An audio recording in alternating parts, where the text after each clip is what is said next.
How's it going, guys? Caden here from Stetler Survival, and welcome back to The Bunker, where we sit down with folks from the survival community and have real conversations about the lessons they've learned and preparedness in today's world.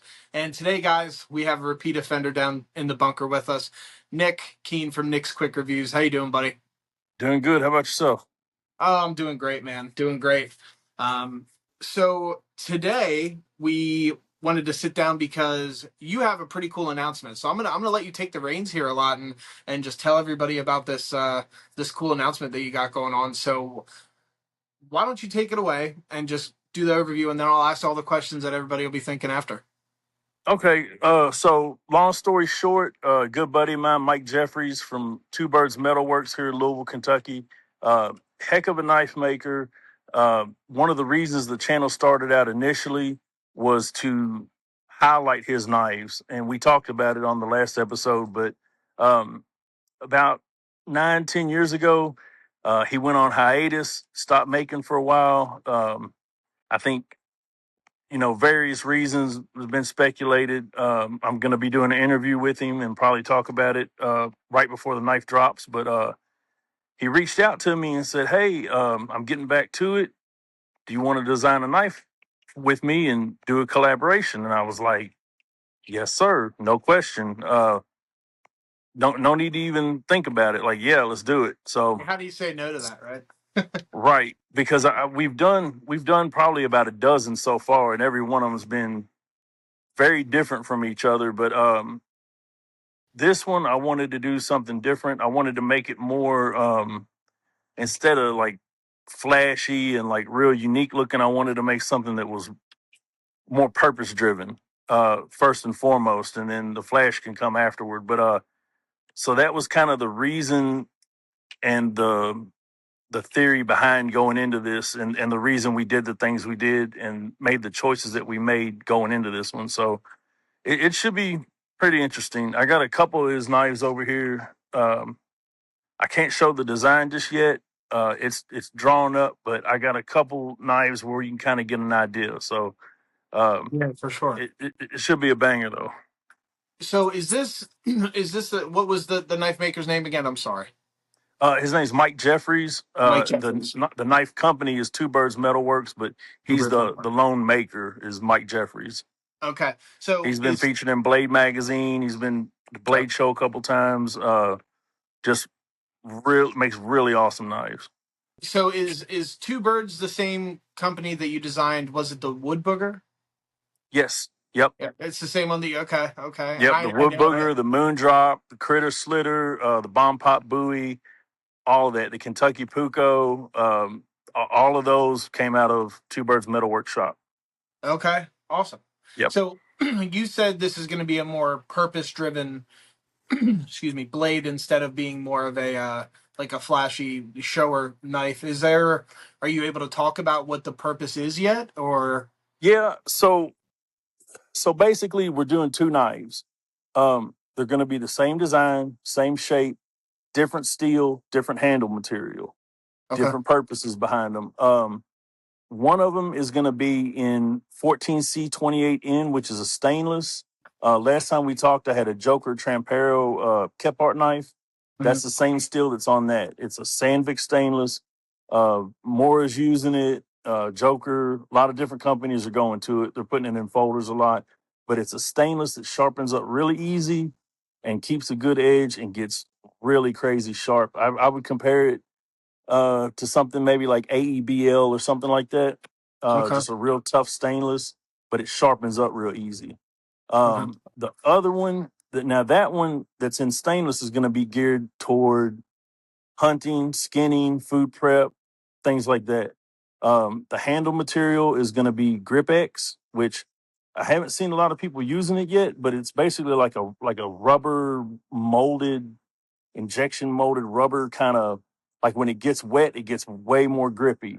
So if you're cutting through deer or anything like that, Yeah. um, you know, cutting up fish, food, anything, your hands aren't going to be slipping on it. It's stainless, so you don't have to worry about babying it like you do carbon steel. And Okay. then the other one is going to be carbon steel. It's going to be 80 CRV carbon steel, which is a really tough carbon steel. Um, Mike has his heat treat down for 80 CRV like none other. I had a camp crafter from him, and it was excellent. Sharpens up great, but it will rust if you don't take care of it. It will take a patina, so you do need to keep it, keep it clean, keep it dry, keep it oiled up. And then the handle scales on that is going to be tan rich light, which is like a lightweight micarta, basically, Okay. almost like a paper micarta is how I would describe it. And what would be And the that's going to be intended more purpose toward for that? like do what You were answering the question. I said, what's going to be the intended purpose behind that one? bushcraft, camp tasks, hard use, stuff like that. Like there's going to be a lot of overlap between them, Uh huh. but the choice of materials is going to be geared more toward those purposes for each different one. So that's why the difference in materials. So, but they're going to be the same shape. And Yeah. the sheath, I can show you basically what the sheath's going to look like. He did a similar sheath for my Kentucky Puko, and it's going to be a combination Kydex and leather. This is a scout carry, so it rides side saddle on your belt. Um, but what it's going to be is it's going to be the black Kydex, and then it's going to be a brown belt loop, but it's going to be horizontal. It's going to be Okay. straight up and down. So it'll be just like a regular knife sheath hanging off your belt, but it's going to be a little bit oversized because I've noticed a lot of these people that wear the big heavy duty belts or like a gun belt or a heavy duty bushcraft belt or something like that. They're a little bit wider, so we're going to leave the belt loop a little bit large so it can accommodate. Okay. Yeah, Yep. that is one thing with knives that that I'm weird about because I wear like a nicer like leather belt, Hmm. and I always like the kind of the clips that'll clip on instead of being taking your belt off and having to roll it through Yes. and everything. Yep. That's Yeah. always No. been a preference for me. So the Well, thicker this isn't oh, this isn't going to be like that. It's going to be just a loop on it, though. It's not going to be like a yeah, dangler or something like that. yeah, but I'm saying It's like the thicker, like the wider hole will be a lot better to be able to maneuver that kind of stuff into. That's great. That's great. yeah. I'm Yep. kind For of sure. entering the world of all this because I've always been into knives, but not at the level that you're at with even knowing different steels and stuff like that. And between talking to you as often as we do, and then talking to Scott from Button Hook, Yeah. I'm kind of getting the crash course and all this stuff. So it's cool to kind of be like, hey, I finally understand what that means, and you know what Yeah. I mean, like that Well, I kind of stuff. think I think Button Hook uses 80 CRV on some of their models.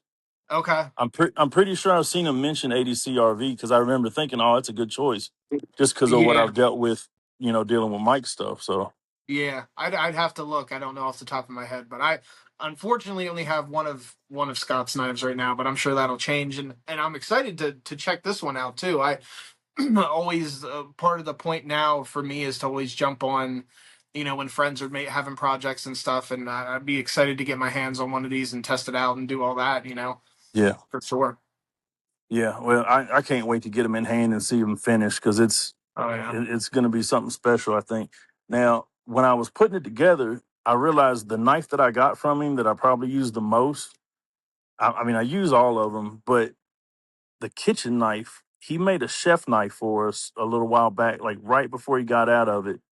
And it's been on the channel a couple times, Oh wow, but that's real turquoise in there. that's It's cool. got Sker composite glow liners, Sker composite pins that match the turquoise when it lights up. But that handle shape right there Uh huh. is very similar to what you can look for with the new model. It's very the way it locks into your hand, Yeah. how your finger just kind of like locks into that groove right there at the end. Yep. So you can be looking forward to that. That's awesome. Yeah, he's the models that I've seen that he's coming out with. It should be something else because he's not just doing this; he's also doing his own run of camp crafters, hikers, EDC, Warncliffs, um, just several that are very very nice. So Yeah. Yeah. yeah, he got some tricks up his sleeve for sure. Now, with you designing this knife with him, are you pulling inspiration from just knives that he's done, or are you No. pulling kind of from everywhere and just looking all over the place? Like if this is the one knife I was my ultimate knife, is that what you're kind of looking for in this project? So no, I wouldn't say that because I feel like I've already got that with the Kentucky Puko. This was the last one that we did together. Was this, Okay. and this was everything I wanted in a knife. O1 tool steel, flat nondescript handles, comfortable in a bunch of different grips, 90-degree spine, carbon steel. Um, so that was done. This Okay. was more of okay. What are the two markets we want to tackle? Who do we want to make these knives for, Okay. and what size? Because like when I first got into it, big knives, big choppers, cleavers, big stuff like that, big Hudson Bay style knives. But it's as I've gotten older, they seem to have shrank, and so now it's almost like a pocket fixed blade size knife that I prefer. Yeah. Is what it's got down to. It's just more useful. You can do a lot with a big knife, but you can't get that finesse like you can with a knife that's fit for that one specific task. So Oh that's yeah. where we went with it. Yeah, even just looking and thinking back on what my first like survival bag looked like, and the knife that I'd chosen for that, I was like, all right, Rambo, calm down, you know. and Right, and right. now Now what I'm I using. still like them though. Oh yeah, they're awesome. I mean, Yeah, I got big old ones back here that I'd probably never use again out in the field, but they're just cool, you know. yeah, yeah. But when you think about it, what was the knife that pretty much built America? When you really look at it, it was basically like a glorified kitchen knife. Yeah, You look at an old hickory butcher knife or a Skinner or something along those lines. That's very similar to what it was. It wasn't, oh, this knife's for bushcraft, this knife's for that. You had one knife and you took care of it and you used it for about everything. yeah. And that's kind of the thought process with this was I wanted to be able to do a lot of different stuff well. Yeah, yeah. From the intricacy of filleting a fish or skinning up a deer to bushcrafting tasks, it's a very wide spectrum with where you would think these are going to be completely different knives, but Right, when you lock it down like that, there's both of them can do the same thing if you just have the right design. Really. right. And that was kind of where one of the challenges came in was, okay, how do I make these tasks translate and keep these knives both exactly the same, but just change the material on them? Yeah. And so I was looking for a design that would be good at both. And so that's what I went with. And plus, hat tip to my brother, he mentioned, man, a lot of knives you design don't have choils on them. They don't have any kind of finger guard, which yeah, he's right. Like if you slam this knife into something, your hand's going to slide down that blade. You're going to have a bad day. Yeah. So we actually put a nice little integral finger guard in there to where it's going to keep your hands safe. If you are bearing down or doing something, a little bit rougher with it. So we, Yeah. we made sure we included that. Yeah. Yeah. Absolutely. So do you? I know you wanted to show off some more of his knives. Do you have any others with you that you'd like to show everybody while we're here? I don't have any with me other than just the chef knife, That which is awesome. there's the logo right there, Mike Jeffries, Two Birds Metalworks. These are Rob Carper handle scales. He sets them in resin, and then he's got that burl wood, just absolutely gorgeous. And it's not dark enough out here for you to tell, but this thing glows like none other. That Skir Composites liners and the pins are some of the brightest I've ever seen. So that's why we went with them. And then this was basically the bushcraft knife that we put together, and it's just Mexican Bacote wood, mosaic pins, and a copper liner, That's yellow liners and a copper tube, rather. And you that's can awesome. kind of see the logo still on the blade. You can kind of see the circle right there Yeah, because it was acid etched, yeah, yeah. but it's been used so much and it's patinaed so much you can't really Oh yeah. tell on there. But Yeah, man. yeah, I'm. Go ahead. No, I was just gonna say we've got a lot of different designs in, and this one's different from every single one of them. Yeah, I'm really excited for it because, as most people who know who watch me, we I'm a survival instructor, so I teach survival classes. But one of the ones that we threw into the mix recently was I did a camp cooking class, which was cool. So this almost seems like almost an ideal knife to to hop from one thing to another doing that. And I think so often in whatever you want to call it, bushcrafting, survival, even camping, hiking, whatever, when you do it like I do, or like I know you do, you go out and you are camping, but then you're catching fish, you're hunting too. It's having one knife to conquer all those tasks is going to be a huge thing, and I'm sure it's going to be super popular with everybody for sure. Yep. We'll see how it goes. We haven't quite figured out the delivery mechanism or how we're gonna present it or bring it out. We just know we got the knife on our hands, and he's got the steel there. I'm waiting on the material to show up for the handles in the mail, and once it's put together, you'll be one of the first ones we reach out to check it out. Awesome, And awesome. yeah, As it for should be. delivery, when I buy one, I expect that you're driving it directly to my front door, correct? I was actually gonna hitchhike up there. That's perfect. That's perfect. Oh man, get some pointers from our good friend Cal Emery over there, right? There you go. Yeah, good stuff. Good stuff, man. Well, I'm super looking forward to it, and thank you for making me the guy that you wanted to jump on the show and talk about it for one of the first times with. I know you made a post about it, but this will probably be one of the first more in depth looks at at the project that people are going to get. So Yeah, thank you yeah. I for, appreciate you having me on. It's of course, man. it's definitely exciting, and honestly, more so than anything, I'm excited about the knife, but I'm excited that he's back making knives again because they're so good. Like Yeah, people need to get them in their hands because they are just such a great knife. yeah. Whether it's the one that we're designing or whether it's one of his other models or something else, but he knows what he's doing and he puts out a great product. So definitely support that.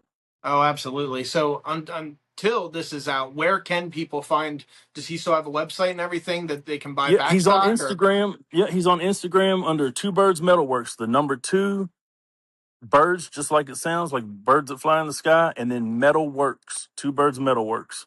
awesome, awome. And Yep, for and people to you'll see check his out work. all the other updates that you're doing, they can find you at. Nick's Quick Reviews on YouTube, and if you want to see any of his knives that I reviewed, you got to go way back in the archives because uh, we're coming up on 1,000 videos here very shortly. So honestly, whenever the knife's done, that might be the 1,000th video, depending on how far we get between now and then. So That's awesome. yeah, it's they're way back in the archives under the video section. And if you go all the way down to the bottom, you'll find them.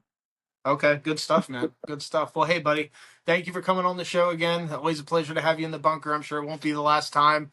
And Yep, to thanks for having everybody me. else, yeah, absolutely, man. So, everybody else, stay prepared, stay alive, and we will see you in the bunker.